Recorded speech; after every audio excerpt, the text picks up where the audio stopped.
জান্নাতীরা কেন কম হবে, জাহান্নামীরা কেন বেশি হবে? আল্লাহ তাআলা বলতেছেন দুনিয়ার হায়াতের মধ্যে মানুষ গানের কনসার্টে বেশি যায়, ইসলামী মজলিসগুলোর মধ্যে, মসজিদ মাদ্রাসার মধ্যে কম যায়। আওয়াজ দিয়া বলেন ঠিক না ঠিক? এখন সিদ্ধান্ত আপনারাই নেন, কেন আল্লাহ তাআলা জান্নাতীদেরকে কম দিবেন? জান্নাতীদের মেহমান হবে কম, জাহান্নামীদের অপরাধী হবে বেশি। এটা তো মহান মনিবের সিদ্ধান্ত। কিন্তু যদি দুনিয়ার হায়াতের মধ্যে আমি আর আপনি চাই জান্নাতীদের কাতারের মধ্যে যাওয়ার জন্য, তাও পারবো, ঠিক না ঠিক? যদি আমি আর আপনি মসজিদ বলেন, মাদ্রাসা বলেন, ইসলামী কনসার্ট বলেন, ইসলামী যেই কোনো মজলিস বলেন, আমি আর আপনি যদি যেতে পারি রে ভাই, বলেন তো আমরা কোন দলের অধিকারী? জান্নাতীদের অধিকারী, ঠিক না? আর যদি গানের কনসার্টে আপনাকে দাওয়াত দেয়, আপনি চলে গেছেন, আপনাকে দাওয়াত দিল, আপনিও চলে গেছেন, এখন আপনি সিদ্ধান্ত নেন আপনি কোন দলের লোক? আপনি জাহান্নামের লোক। আল্লাহ বলেন, এরে বান্দা, তোর জন্যই তো আমি সব কিছু রাখছি, তুই আমাকে কি দিলি? ওয়াম্মাল্লাযীনা সুইদু ফাফিল জান্নাহ, আল্লাহ রাব্বুল আলামিন বলেন সৌভাগ্যশীল ব্যক্তি যারা জান্নাতে যাবে। সুবহানাল্লাহ বলেন। ওয়াম্মাল্লাযীনা সুইদু ফাফিল জান্নাহ, সৌভাগ্যশীল ওই ব্যক্তি যারা জান্নাতে যাবে। ও আম্মাল্লাযীনা সুইদু ফাফিল জান্নাহ হুম ফিহা খালিদুন, জান্নাতে যাবে তো চিরকাল জান্নাতে থাকবে। সুবহানাল্লাহ। হায় হায় রে। এরপর আয়াতের মধ্যে বলেন ও আম্মাল্লাযীনা শাকু ফাফিন নার, হতভাগা, অসৌভাগ্যশীল, হতভাগা, কপাল পরা বান্দা হলো ওরা যারা জাহান্নামে যাবে। হুম ফিহা খালিদুন, চিরকাল জাহান্নামে থাকবে। নাউযুবিল্লাহ বলেন। দল হবে কয়টা বলেন? একটু মহব্বতে বলেন না, কয়টা হবে?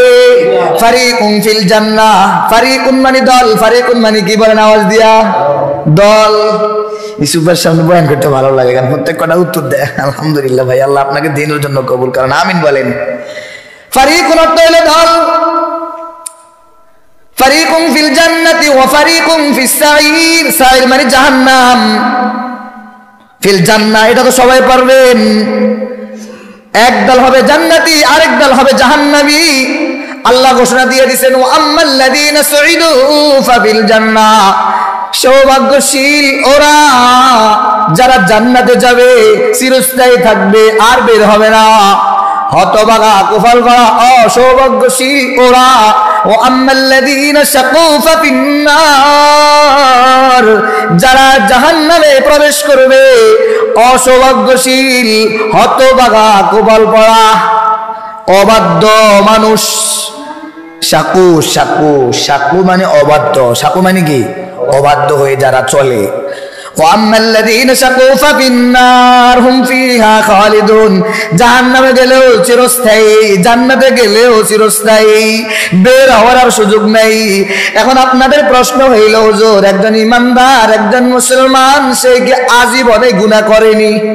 কিছু সময় হইলে তো সে ইবাদত করে। আল্লাহর ওয়াদা আছে, বান্দা শোনো, তুমি কিছু সময় ইবাদত করার কারণে আল্লাহ তাআলা তোমার অপরাধের কারণে কিছু শাস্তি দিয়া তোমাকে জান্নাতে নিয়ে নিবেন। সুবহানাল্লাহ।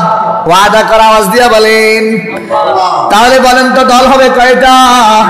আমরা জান্নাতীদের কাতারে যাব না জাহান্নামীদের কাতারে যাব? জান্নাতীদের কাতারে যাব। তাহলে বলেন তো ইসলামী মজলিস বলেন, মাদ্রাসা বলেন, মসজিদ বলেন, মহব্বত করতে হবে কি হবে না? আওয়াজ দিয়া বলেন। আলেম ওলামাদেরকে মহব্বত করতে হবে কি হবে না? আওয়াজ দিয়া বলেন। যারা মসজিদকে ভালোবাসে, মাদ্রাসাকে ভালোবাসে, ইসলামী মজলিস গুলাকে ভালোবাসে, তাদেরকেও আমি আর আপনি ভালোবাসতে হবে, ঠিক না ঠিক? কারণ তারা হলো জান্নাতীদের দল, তারা যাবে জান্নাতি। যদি আমরা তাদের সঙ্গ দিতে পারি, আমরাও হব জান্নাতি, ঠিক না ঠিক? আওয়াজ দিয়া বলে। খুশির সংবাদ। আমরা বুঝি না মাদ্রাসার বিপক্ষে কথা বলি, মসজিদের একটা উন্নয়নমূলক কাজ হবে, তা আমরা অনেকে আছি আবার অনেকে নাই। কয়েক ধরনের কথা, কয়েক রকমের কথা। ইসলামে একটা মজলিস করব, এখানে 10 রকমের 10 ধরনের কথা না ভাই। একজনকে আমরা যদি গুরুত্বের সাথে আমির বানাই, জিম্মাদার বানাই, তার কথা অনুযায়ী যদি আমি চলি, আমাদের তো কোনো অসুবিধা নেই, ঠিক না বেঠিক? আওয়াজ দিয়া বলেন। কারণ সে কিসের আমির, কিসের গুরুত্বের সাথে আমির হয়েছে এটা বুঝতে হবে। সে মসজিদের আমির হয়েছে, মসজিদের সভাপতি হয়েছে, মাদ্রাসার সভাপতি হয়েছে, ইসলামী মজলিসের সভাপতি হয়েছে, তাকে এখন আমি গুরুত্ব দেওয়া মানে হলো ইসলামের কাছে সহযোগিতা করা, ঠিক না বেঠিক? আওয়াজ দিয়া বলেন। কিন্তু তার কিছু কথা মানলাম, কিছু কথা মানলাম না, সুবিধাবাদী জিন্দাবাদী। দুনিয়াতেও তোমার অপমানিত অবধারিত, আখিরাতে তুমি অপমান হইবা। নাউজুবিল্লাহ বলেন। বলেন তো সবাই, দল কয়টা হবে? একটু মহব্বতে বলেন না, কয়টা হবে? 2টা হবে। ফারিকুম ফিল জান্নাতি ওয়া ফারিকুম ফিস সাইর। ঠিকানা সহজ, তুমি তোমার জান্নাতকে তুমি বানায় নাও, ঠিকানা অসুবিধা নাই। ঠিকানা সহজ, তুমি তোমার জাহান্নামকে বানিয়ে নাও, অসুবিধা নাই। আল্লাহ সব কিছু বলে দিছেন। শয়তানের পদাঙ্ক অনুসরণ করবা তো তুমি জাহান্নামী, আর আলেম ওলামাদের পদাঙ্ক অনুসরণ করবা তো তুমি জান্নাতি। সুবহানাল্লাহ। ওলামায়ে কেরামের বিরুদ্ধে কথা বলে মাদ্রাসা মসজিদে হুজুরদেরকে টাকা দিতে আসলে আর টাকা নাই, ঠিক না বেঠিক? আওয়াজ দিয়া বলেন। এখন আর মুসল্লিরা আমাকে ভালোবাসবে না, আমার বিপক্ষে চলে যাবে। হ্যাঁ, বলবে যে হুজুরে ধরে আনছে এগুলা কওয়ার লাইগা। না না না, সব জায়গায় আমি এগুলা বলি। আলেম ওলামাদের কদর করবেন, হুফাজে কেরামদের কদর করবেন, আপনার জিন্দেগি পরিবর্তন হয়ে যাবে, ঠিক না বেঠিক? আলেমকে জানেন, আলেমকে সংক্ষিপ্ত একটা পরিচয় দিই। আলেম হলো ওই ব্যক্তি যে নাকি একটা মানুষের দুনিয়া ও আখিরাতের জীবনে জান্নাত এবং দুনিয়ার শান্তি, পরকালীন মুক্তির জন্য পেরেশানি করা হলো, সে হলো আলেম। সুবহানাল্লাহ। আর সহজভাবে উদাহরণ দিই, আপনি যখন ইমামের সাথে তাকবীর আল্লাহু আকবার বলেন, ইমামের দায়িত্ব কি বলেন তো? ইমামের দায়িত্ব হলো ধৈর্য তাকে কিভাবে জান্নাতে নেওয়া যায়। সুবহানাল্লাহ। এই যে আপনি পিছনে তার ইক্তেদা করলেন, পিছনে তার ইক্তেদা করলেন, ইমাম জান্নাতে যাবে আপনাদেরকে রাইখা? না না না, আপনাদেরকে রাইখা যাবে না। ইমামের মুখ দিয়ে ফটাফট ফটাফট বের হয়ে যাবে, আমার মুসল্লি মালিক হে, আমি জান্নাতে যাব। আমার উম্মত, আমার মুসল্লি, আমার মুক্তাদা যারা আমার ইক্তেদা করেছে এরা জান্নাতে যাবে না, হতে পারে না, হতে পারে না, হতে দেওয়া হবে না। সুবহানাল্লাহ।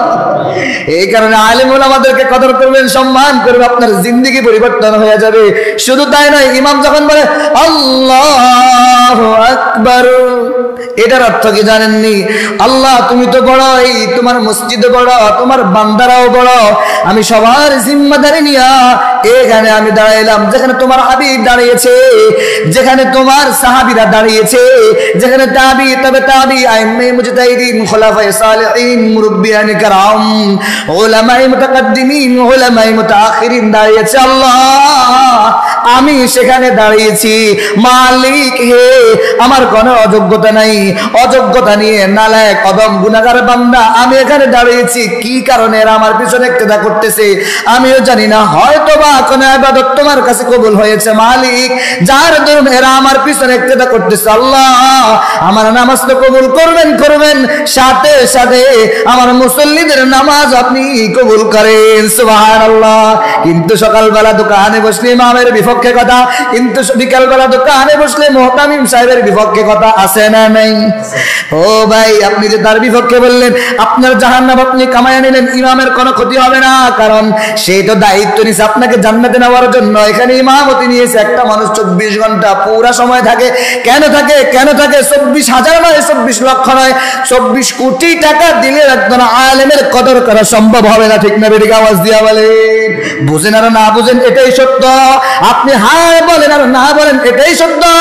আপনার যখন মৃত্যু হয় তখন আপনার ইমাম লাগে, আপনি যখন জন্ম হন আপনার ইমাম লাগে, আপনার যখন বিবাহ হয় আপনার ইমাম লাগে। 3টা সময় মানুষের খুবই গুরুত্ব গুরুত্বপূর্ণ যখন জন্ম হয় তখন আপনার কানের ভিতরে তাওহীদের বাণী পৌঁছানোর দায়িত্ব হলো ইমামের অথবা আলেম ওলামাদের, অথবা আপনি নিজে যদি হয়ে থাকেন আলেম অথবা ওলামা অথবা হাফেজ যাই হন, যদি আপনি হতে পারেন আপনার সন্তানের কানের মধ্যে আপনি হাইয়া আলাস সালাহ হাইয়া আলাল ফালাহর বাণী পৌঁছায় দিবেন, আশহাদু আল্লা ইলাহা ইল্লাল্লাহ আশহাদু আন্না মুহাম্মাদার রাসূলুল্লাহর বাণী পৌঁছায় দিবেন।